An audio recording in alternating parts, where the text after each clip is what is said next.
જંબુસરમાં દહેગામમાં પાણી પુરવઠો બંધ.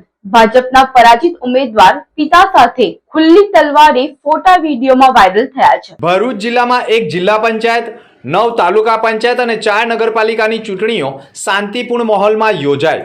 ઉમેદવારો વચ્ચે ચૂંટણી જંગમાં હાર જીતના કાવા દાવા વચ્ચે જીતેલા ઉમેદવારોની વિજય યાત્રાઓ નીકળી તો પરાજિત ઉમેદવારો નારાજગી સાથે મૂંઝવણમાં મુકાયા હોય તેવા સંજોગોમાં ભરૂચ જિલ્લાના જંબુસર તાલુકાની કાવી 2 સીટ ઉપર ભાજપના ઉમેદવાર તરીકે શકીલ મલેક ઉમેદવાર હતા અને તેઓ પરાજિત થતા તેમની સામે આમ આદમી પાર્ટીના ઉમેદવાર જીત મેળવતા જ પરાજિત થયેલા જંબુસર તાલુકાના દહેગામના વતનીએ એક વાયરલ મેસેજ કર્યો છે, જેમાં ફોટામાં ભાજપમાંથી હારી ગયેલા શકીલ મલેક અને પોતાના ગળામાં ભાજપનો ખેસ, જમણા હાથમાં ખુલ્લી તલવાર અને તેમની સાથે જ પરાજિત ઉમેદવારનો પિતા ખાલિદ મલેક હોવાનું પણ સામે આવ્યું છે.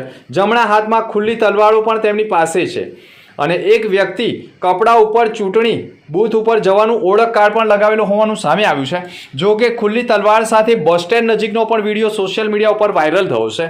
આ સમગ્ર ઘટના મુદ્દે કાવી પોલીસ મથકના પીઆઈ KM ચૌધરીનો ટેલિફોનિક સંપર્ક કરતા તેઓએ કહ્યું હતું કે આ બાબતને ધ્યાનમાં રાખીને આગળ કાર્યવાહી કરવામાં આવશે અને ખુલ્લી તલવાર લઈને નીકળ્યા હશે તો જાહેરનામા ભંગ બદલ ફરિયાદ દાખલ કરવામાં આવશે તેવું પણ કહ્યું છે.